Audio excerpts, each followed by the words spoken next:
Mon kit entrepreneur, le podcast du réseau Initiative France, présenté par Dimitri Descognier. Bonjour à toutes et à tous et bienvenue dans ce nouvel épisode de Mon Kit Entrepreneur, le podcast rempli de conseils pratiques et de retours d'expérience pour celles et ceux qui souhaitent franchir le pas et créer ou reprendre une entreprise. Aujourd'hui, nous abordons un sujet incontournable quand on crée une entreprise ou quand on la reprend d'ailleurs, c'est le financement. Créer une entreprise sans apport, est-ce que c'est possible ? Comment faire pour boucler son business plan ? Est-ce qu'il est possible de contracter un prêt d'honneur ? Ce sont autant de questions auxquelles nous allons tenter de répondre avec mes trois intervenants du jour. Tout d'abord, Frédéric Louven. Frédéric, bonjour. Bonjour. Frédéric, vous êtes donc entrepreneur soutenu par l'association Initiative Eure-et-Loir. Également avec nous, Émilie Martin. Émilie, bonjour. Bonjour. Émilie, vous êtes donc chargée de mission création et reprise d'entreprise, toujours à Initiative Eure-et-Loir. C'est cela. Et enfin, Pierre Pradérol. Pierre, bonjour. Bonjour Dimitri. Pierre, vous êtes donc directeur du développement des professionnels à la Caisse d'épargne Île-de-France. Et tout de suite, nous allons passer à la première rubrique de cette émission, c'est le témoignage. Alors Frédéric, en premier lieu, est-ce que vous pouvez nous parler de votre parcours et de votre projet d'entreprise ? Oui, bien sûr. Alors, donc, j'ai créé en mois de juillet 2021 une entreprise qui s'appelle Brand Medical Diffusion et qui distribue des produits médicaux. Voilà. Et en fait, il s'agit d'une reprise d'entreprise, c'est-à-dire qu'on a repris une société qui avait, on va dire, pignon sur rue dans le domaine médical dans lequel on exerçait, qui s'appelait PDG System, qui était essentiellement actif sur le domaine des maternités et des néonatologies, et qui finalement était une entreprise dans laquelle j'avais antérieurement travaillé et qui m'avait séduit pour plusieurs choses, à la fois le lieu géographique, à la fois l'activité autour de la néonatologie, des prématurés, des maternités. C'est quelque chose qui personnellement me tenait à cœur. Et donc, c'est comme ça qu'un petit peu est né ce projet-là, c'est-à-dire qu'au moment où j'ai travaillé pour cette entreprise, petit à petit, l'idée m'est venue de pourquoi pas la reprendre. Le gérant était à l'époque assez âgé, et donc finalement, l'idée c'était de pouvoir récupérer cette entreprise un jour à terme. Voilà. Donc pour préciser un petit peu mon parcours. Au départ, pas vraiment dans le médical, au départ plutôt un parcours de commerce dans les installations de systèmes de sécurité. Ça a duré une petite dizaine d'années, puis un beau jour, il y a eu une sorte de virage qui s'est fait, c'est-à-dire j'ai travaillé dans une société qui faisait à la fois du médical, à la fois de la sécurité, et c'est comme ça que je suis venu d'abord à travers les personnes âgées au domaine médical. Et puis rapidement, j'ai eu envie de prendre un petit peu mon envol, prendre plus de responsabilités. Donc j'ai exercé des fonctions de commercial grand compte, j'ai exercé des fonctions de directeur commercial. Et au bout d'un moment, je suis arrivé à rencontrer le cédant de ma future société, qui m'a recruté comme directeur commercial. Donc j'ai travaillé avec lui pendant entre 3 et 5 ans, et ça s'est bien passé. On s'est quittés à un moment ou à un autre parce que la vie nous rappelait chacun sur notre chemin. Et puis, quelques années après, lors d'un rendez-vous, finalement, c'est une petite histoire un petit peu comme ça, mais lors d'un rendez-vous chez un autre client, je passe à côté de cette société et je me dis, elle est peut-être à vendre. Et donc, c'est comme ça que je suis arrivé au cédant, et c'est comme ça qu'effectivement, le projet est né, puisqu'on s'est rencontrés ce jour-là, et il m'a dit, elle est bien à vendre. Et donc, c'est comme ça que ça a commencé. Voilà. D'accord. Et donc, dans la démarche de votre reprise d'activité, reprise d'entreprise, quand est-ce que la question du financement est finalement survenue ? J'allais dire, elle est survenue à ce moment-là, finalement, parce que quand on va voir un cédant pour lui proposer de reprendre son entreprise, à un moment, effectivement, il va falloir penser au financement. Et donc, c'est à ce moment-là que sont nées ces principales questions. Et donc, l'idée, ça a été de se dire, comment faire ? Parce que reprendre une entreprise, c'est un projet qui est tout à fait louable. Mais au départ, on ne sait pas trop vers quel sens partir. Et donc, cette question s'est posée effectivement quasiment immédiatement. Donc, l'idée, au départ, ça a été effectivement, de mon côté, de rechercher. J'avais un capital d'apport, mais effectivement, on est dans une société qui travaille dans le domaine médical, donc qui travaille avec des hôpitaux publics, et donc les hôpitaux publics, finalement, payent avec un délai qui est plus ou moins long. Pour vous dire, on a certaines factures qui attendent depuis presque 1 an, donc ça paye avec un délai qui est plus ou moins long, et donc l'enjeu dans ce type de création, c'est de pouvoir bénéficier d'une trésorerie qui soit suffisamment importante pour vous permettre, dans les tout premiers mois de votre activité, de faire face finalement aux dépenses que vous allez engager pour approvisionner vos clients sans toutefois avoir de retour financier. Donc nous, effectivement, le point de départ de cette entreprise, ça a été est-ce que c'est possible ou est-ce que c'est pas possible d'avoir une trésorerie suffisamment importante pour financer 2-3 mois d'activité, voire 5-6, sans avoir de rétribution financière en contrepartie. Et c'est comme ça que j'ai rencontré Initiative Eure-et-Loir. Voilà, et justement, la transition est toute trouvée. Comment Initiative Eure-et-Loir vous a accompagné dans ce projet de financement ? Alors, je pense qu'on peut dire qu'il y a vraiment plusieurs aspects. Je pense que le premier qui a été véritablement pour moi le plus important, c'est la partie dans l'accompagnement du projet. Parce que quand on démarre ça, on a des idées, on a, c'est vrai, les documents de, du chef d'entreprise qui vous a précédé. Hein. Donc, on avait les bilans, on avait des informations, etc. Alors, on n'avait pas évidemment le tout dernier bilan, mais on avait les bilans antérieurs. Donc, on a effectivement des idées, on sait à peu près vers quoi on peut aller. C'est l'avantage, on va dire, d'un projet de reprise. Mais ce qu'on va dire, c'est qu'on ne sait pas comment on peut y aller. On sait vers quoi on veut aller, mais on ne sait pas comment. Donc, je crois que c'est là tout le rôle de l'Initiative Eure-et-Loir, c'est de justement allumer les lumières. C'est-à-dire, vous pouvez aller par là, vous pouvez frapper à telle porte. Comment vous allez gérer votre trésorerie, comment vous allez anticiper sur ce qui va nécessairement se produire pour votre entreprise, puisque vous êtes une entreprise dans le domaine médical, automatiquement vous allez avoir des problèmes de trésorerie, ou en tout cas vous allez avoir besoin de demander des fonds à des organismes financiers. On m'a fait aussi comprendre que le rachat de l'entreprise, c'était une première chose, effectivement, parce que c'est des fonds à mettre, puisqu'on rachète un fonds de commerce en l'occurrence. Donc effectivement, on engage des fonds par rapport à ça. Donc là, c'est véritablement le rôle de l'organisme bancaire de nous aider, de nous accompagner dans cette partie-là. Mais le rôle d'Initiative Eure-et-Loir, ça a été aussi de nous aider à dégager de la trésorerie et de trouver un accompagnement et des fonds qui puissent, pour nous permettre de nous lancer sur ce marché. Voilà.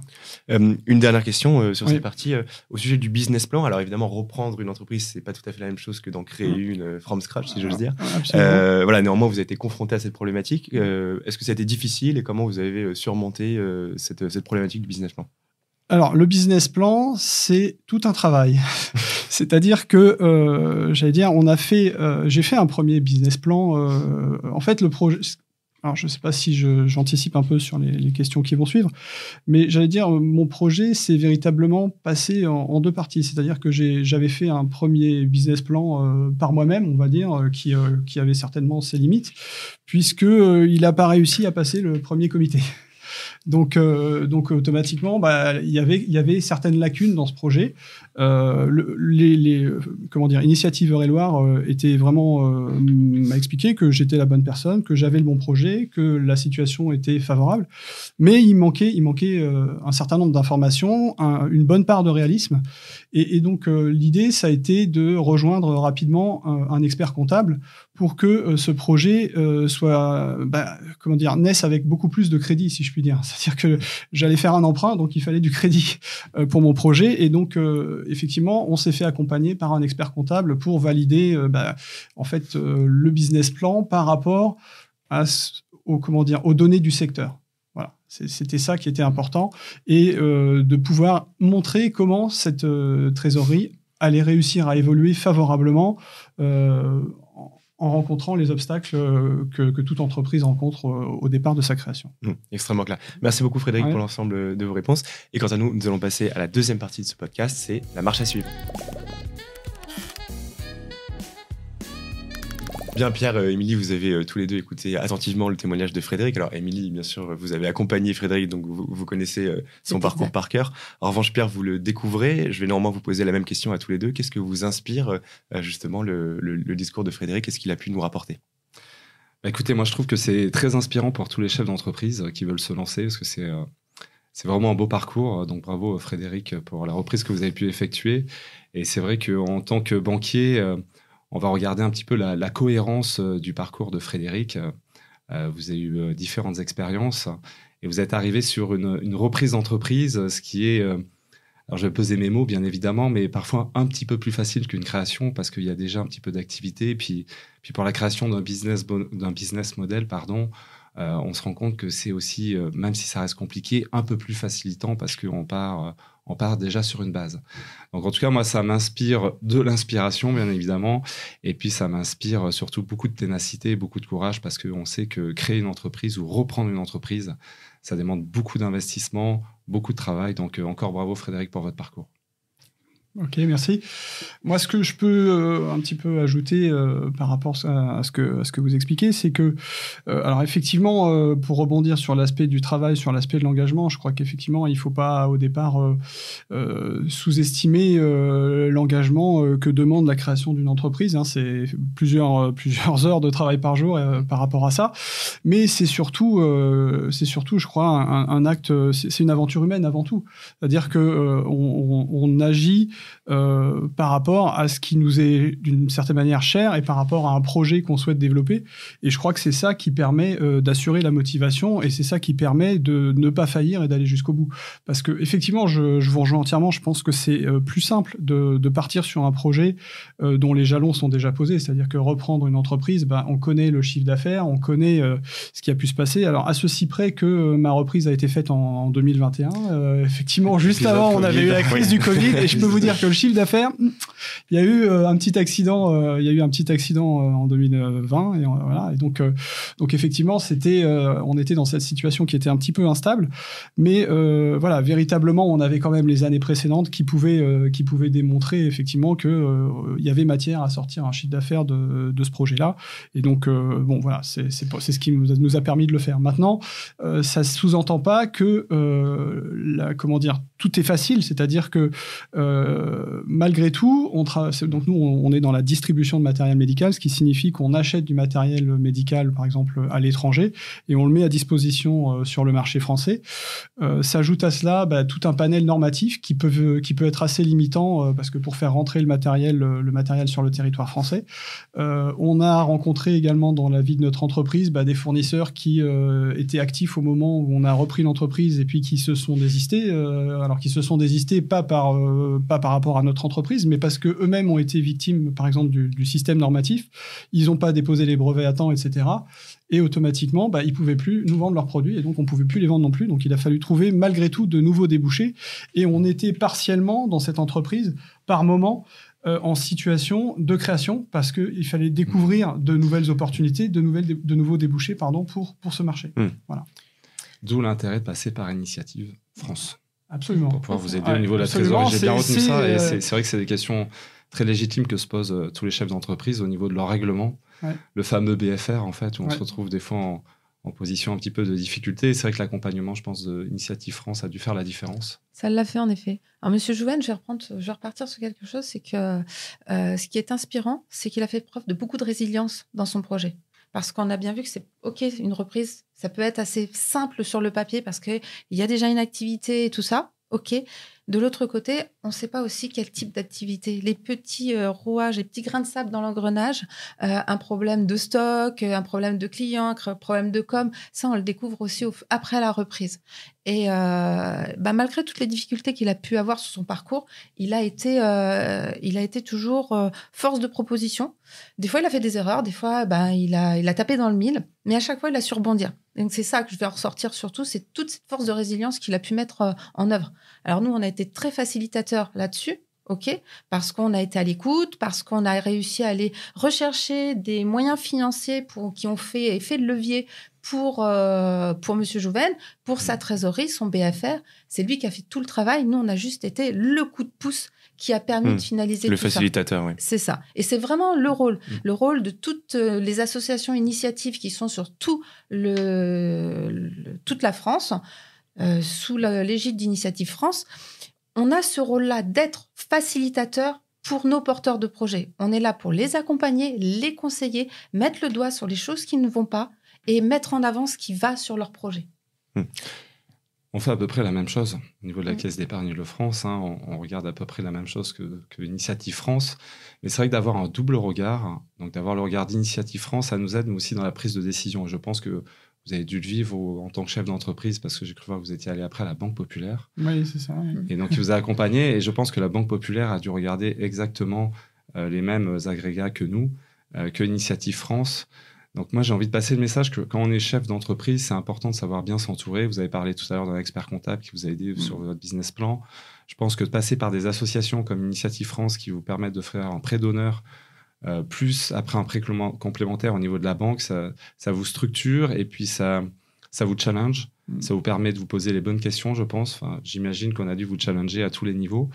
Et c'est vrai que moi, le maître mot que je veux faire passer, c'est surtout anticiper, s'entourer des bonnes personnes, des bons intervenants, aussi bien au niveau de la banque qu'au niveau d'Initiative France. C'est ce que je voulais rajouter. Oui, vous le savez, l'épisode est intitulé Entreprendre un truc de riche, point d'interrogation. Alors, je vais sans doute vous poser la question. Est-ce qu'il est possible que ce soit dans le cas d'une reprise d'activité ou d'une création d'entreprise, d'entreprendre sans apport, tout simplement? Est-ce que c'est possible aujourd'hui?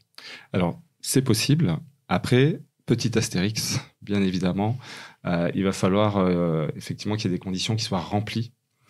Il va falloir que ce soit proportionnel au projet que vous souhaitez réaliser. C'est-à-dire que si vous souhaitez acheter une reprise à 1 million d'euros, c'est sûr que si vous n'avez pas d'apport, ça sera absolument impossible. Donc il faut que ce soit proportionnel et ensuite il faut que ce soit cohérent, bien évidemment. Il faut qu'il y ait une cohérence dans votre projet. Ensuite, il faut qu'il y ait une proportionnalité. Je viens de le dire, bien évidemment. Il faut qu'on sente que ce soit un vrai projet aussi humain. Donc ça, en tant que banquier, c'est ce qu'on regarde et Initiative France également. Et à partir de là, on regardera avec attention effectivement le projet. Mais à l'heure actuelle, c'est possible avec Initiative France et avec d'autres dispositifs de contre-garantie, pour citer par exemple BPI qui vient contre-garantir les crédits, donc rassurer un petit peu la banque. Et justement, alors vous évoquez ces points d'attention. Si on synthétise un peu tout ça, quels sont les items finalement? Qu'est-ce que vous vérifiez? C'est quoi la checklist finalement d'un banquier? D'un banquier ou d'un accompagneur? On peut faire les deux, à vrai dire. Allez-y. En fait, pour nous, ce qui est hyper important, mais je pense que même c'est le maître mot du projet qu'on accompagne, c'est de mettre le porteur de projet au cœur de son projet. Savoir s'il y a cohérence entre le projet et le porteur. Parce que s'il n'y a pas de cohérence, on ne peut strictement rien faire. À partir du moment où le projet est en raccord avec le porteur de projet, que le porteur de projet est à l'écoute, je dirais qu'on peut tout faire pour les porteurs de projet et avec les porteurs de projet. Donc, même s'il n'y a pas forcément beaucoup d'argent à mettre sur la table, nous, on est là pour essayer de leur donner ce petit coup de pouce, abonder ces apports-là pour que justement demain, quand ils vont voir un établissement bancaire, ils puissent mettre en avant le fait que nous, on les accompagne, qu'on a apporté aussi une sécurisation financière dessus. Ça mutualise le risque aussi parce que quand une banque a un apport d'Initiative Eure-et-Loir, c'est de l'argent qu'il ne mettra pas sur la table pour le projet. Donc, c'est une mutualisation du risque sur le projet du porteur. Donc voilà, je pense que c'est une grosse cohérence qu'il peut y avoir entre la banque et Initiative afin de pouvoir aider à soutenir les porteurs de projets. Oui, ce qu'on va regarder, vous le soulignez, Émilie, très bien, c'est effectivement la cohérence du projet. C'est-à-dire que demain, vous travaillez dans un établissement, vous voulez partir ouvrir un hôtel à Tahiti sans apport, sans rien, c'est complètement dénué de sens. Ça va être compliqué de trouver Initiative France et de trouver une banque pour pouvoir vous accompagner. Par contre, s'il y a de la cohérence dans ce que vous réalisez et que vous souhaitez monter votre entreprise, c'est tout à fait réalisable. Je ne dis pas qu'il y a des parcours atypiques qui n'y arrivent pas, ce n'est pas du tout ce que je suis en train de dire. Ce que je suis en train de dire, c'est pour avoir un accompagnement bancaire, il faut que ce soit cohérent, il faut qu'il y ait les compétences, bien évidemment. Et ensuite, qu'on s'assure que le porteur du projet soit allé vérifier à la concurrence du secteur, à l'implantation, enfin, plein de choses diverses sur le projet. Mais en premier lieu, je rejoins vraiment Émilie, c'est vraiment le porteur du projet qu'on va regarder et la cohérence de son projet. Donc, on est challengeant, tout simplement. Et je vais juste rajouter quelque chose qui est très, très important. Et c'est qu'on a mis l'humain au cœur de notre accompagnement. Puisque il n'y a aucune analyse de projet qui soit faite par un ordinateur. Bien sûr, on a comme tout le monde des plateformes sur lesquelles il faut remplir des documents, ce qui est tout à fait normal parce qu'il faut bien avoir un support. Mais au final, ce sont des êtres humains qui accompagnent d'autres êtres humains et qui conseillent d'autres êtres humains. Donc, à partir de ce moment-là, on crée un lien. Et le porteur de projet, son rôle, c'est lui d'aller se faire accompagner par des personnes qui répondent à un conseil avec qui il peut créer un lien afin de l'aider à aller beaucoup plus loin dans son projet. Si le porteur de projet n'a pas cette démarche-là d'aller chercher le conseil, il va se retrouver seul face à lui, face à son projet, et il n'avancera pas, ou en tout cas pas facilement. Et donc nous, on a à cœur de remettre tous les porteurs de projets qui arrivent, qui se sont peut-être un petit peu éparpillés ou qui pensent aussi que c'est facile, de les remettre au cœur et leur expliquer que tout ce qu'il y a autour, toute la toile de leur projet, elle n'est pas si facile que ça, qu'on ne peut pas tout faire tout seul et qu'il est indispensable de se faire bien accompagner par des gens qui sont là pour conseiller. Pas juste aller sur Internet en disant « Ah, ça c'est facile, je peux avoir ça, je peux avoir ça ».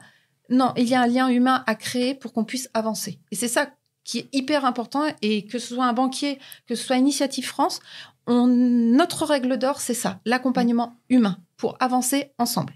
Alors moi, je voudrais dire quelque chose aussi à ce propos-là, parce que ce qui m'a paru important, moi, à travers vos interventions, en fait, c'est aussi bien, on va dire, de façon anticipée, c'est-à-dire avant, pendant toute la phase de création du projet, puis ensuite pendant la phase de mise en route de l'entreprise. Je crois que le vrai talent que vous avez eu, en tout cas par rapport à moi, c'est de susciter la capacité à progresser. Parce que, j'allais dire, tout tombe pas du ciel, on voit une bonne partie de son projet, on a un objectif général, mais il faut réussir à franchir des étapes. Quand on crée un projet, le premier aspect, c'était effectivement, on en parlait tout à l'heure, comment trouver une trésorerie, comment générer ça. Okay, on en est arrivé là, on a passé les étapes du comité. Et puis, par la suite, on a toute une série de rendez-vous d'accompagnement qui sont, alors effectivement, avec le temps, la fréquence diminue, mais parce que aussi l'expérience du chef d'entreprise, parallèlement, augmente. Donc, il a une meilleure capacité à gérer lui-même son projet. Mais cette capacité à susciter le progrès chez une personne, pour moi, elle a été véritablement importante. C'est-à-dire que quand on arrive dans une entreprise qui fonctionne déjà, la question, c'est où sont les priorités ? Qu'est-ce qu'on doit faire en premier ? Qu'est-ce qui est le plus important ?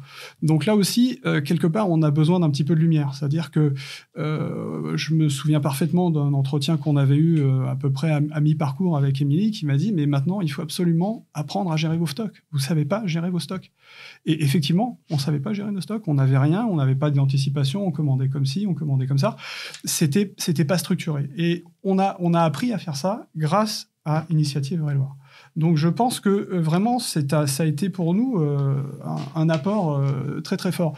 Et pour continuer sur l'aspect de l'obtention du prêt bancaire, je pense que, effectivement, le fait de faire un business plan en accompagnement avec Initiative Eure-et-Loir ne peut que vous aider à convaincre la banque. Parce que la banque, elle va financer, finalement... elle va vous financer des murs, elle va vous financer un fonds de commerce, etc. Donc, elle va vous financer quelque chose qui va théoriquement durer, mais elle ne vous apporte pas la solution de la trésorerie, mais elle prend un risque quand même sur votre entreprise. Donc, ce risque qu'elle prend, elle a besoin d'une contrepartie, elle a besoin d'une sécurité, et c'est cette sécurité qu'Initiative Eure-et-Loir nous a apportée dans notre projet. Alors, je rebondis un petit peu sur la sécurité. Oui, effectivement, on demande des garanties, mais j'ai envie de dire, c'est pas le plus important. On prête pas sur garantie. C'est vraiment une différence importante. C'est-à-dire, on prête parce qu'on croit dans votre projet. Alors, effectivement, on prendra des garanties, bien évidemment, parce qu'on peut pas plus croire en votre projet que vous-même. Mais ce qui est important de retenir, c'est que c'est le projet en lui-même qui va être important et c'est notre capacité à vouloir vous accompagner. Alors, je peux parler à la Caisse d'Épargne, mais Banque Populaire aussi, un groupe mutualiste, donc on est très proches. Et pour revenir un petit peu sur ce que disait Émilie, c'est les décisions sont locales et régionales, donc il n'y a pas non plus d'intelligence artificielle qui va venir coïncider pour dire c'est comité rouge, vert ou orange. Donc c'est vraiment au niveau, je démystifie un petit peu, mais c'est vraiment au niveau local que les décisions sont prises, c'est extrêmement important. Donc c'est vraiment, on prête pas sur garantie, mais on prête parce qu'on croit au projet. Ça, c'est vraiment... c'est entre vos mains, j'ai envie de dire. C'est entre les mains du porteur du projet, du chef d'entreprise. Et pour rejoindre ce que disait Émilie aussi, c'est, je pense qu'à une banque, en tout cas, et puis à Initiative France également, c'est un petit peu comme chez le médecin, quoi. C'est-à-dire, il faut un peu tout lui dire, ses forces, ses faiblesses. Et à partir de là, et compte tenu de l'expérience de l'interlocuteur que vous aurez en face de vous, il arrivera à vous apporter des solutions, comme a pu le faire Émilie avec vous, à trouver, à vous guider, à vous aider. Et c'est ça aussi qui est important dans le rôle du banquier ou des associations comme Initiative France. Peut-être un dernier mot sur cette partie, sur le prêt d'honneur. C'est quelque chose que vous avez très rapidement évoqué. Est-ce que vous pouvez préciser ces modalités ?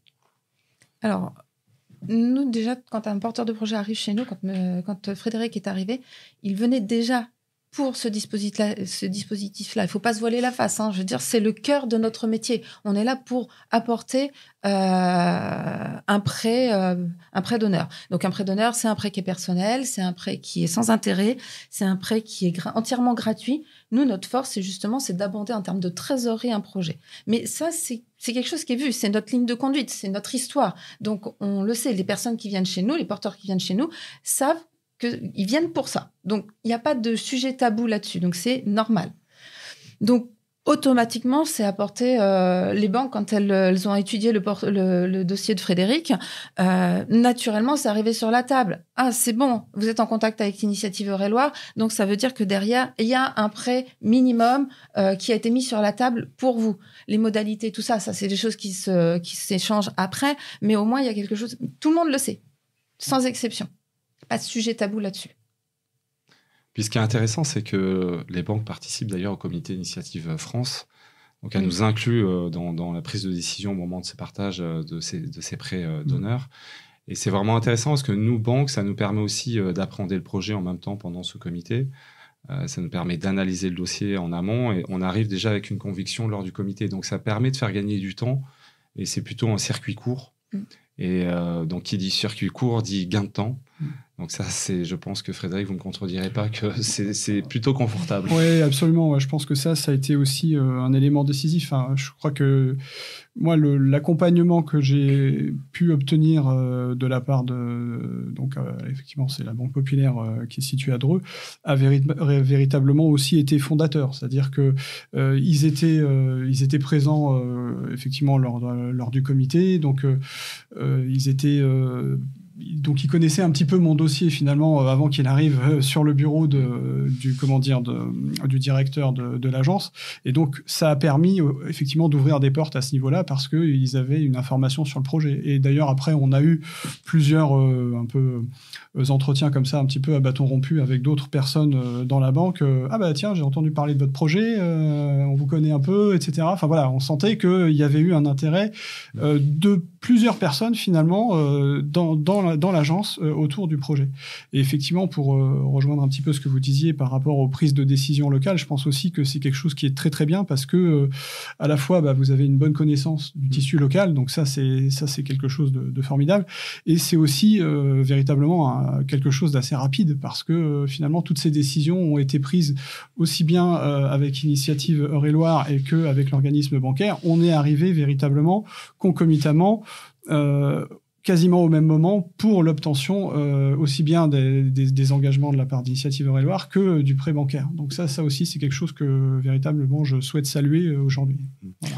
Il y a un autre point extrêmement important, c'est que comme on a mis le porteur de projet au cœur du projet, que l'on est là pour analyser la faisabilité d'un projet, les membres du comité, alors pour le cas de Frédéric, justement, c'est ça qui est hyper intéressant, c'est qu'il n'a pas obtenu le prêt d'honneur immédiatement.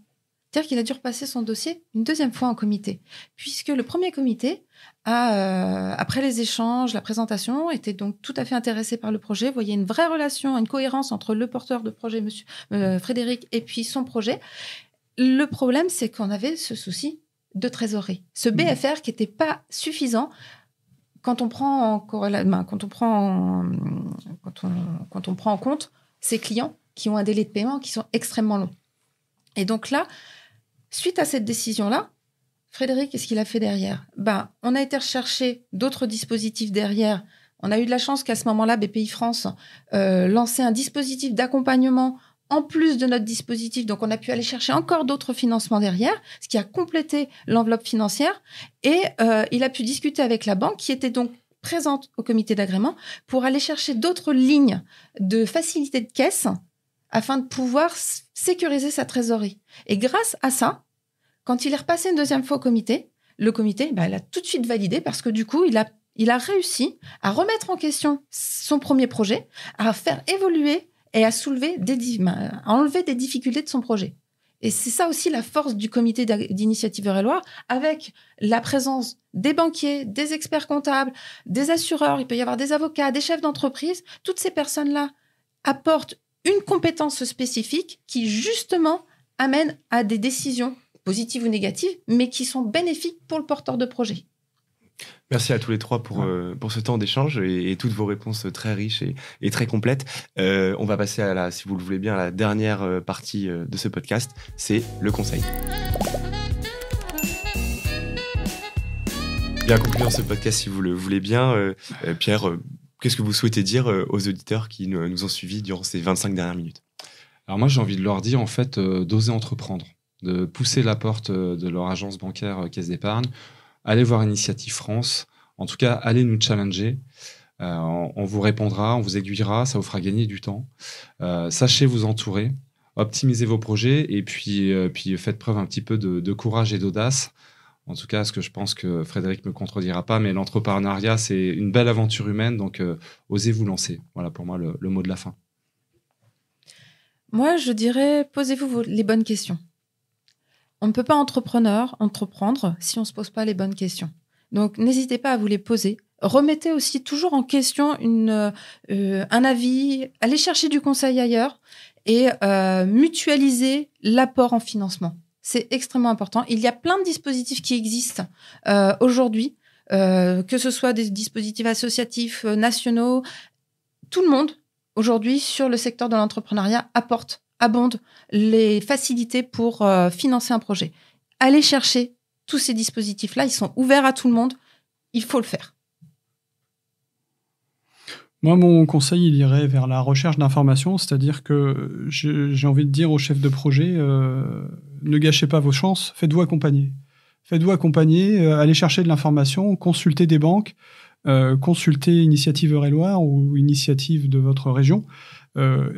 Faites-vous accompagner par un expert comptable. Voilà, construisez un projet qui a une cohérence parce que vous allez gagner du temps, parce que vous irez plus vite et surtout, vous irez d'une façon plus efficace à l'aboutissement de votre création d'entreprise. Voilà. Merci une dernière fois pour l'ensemble de vos réponses. Merci à vous d'avoir visionné ou écouté ce podcast et surtout à très bientôt pour un nouvel épisode du podcast Mon Kit Entrepreneur.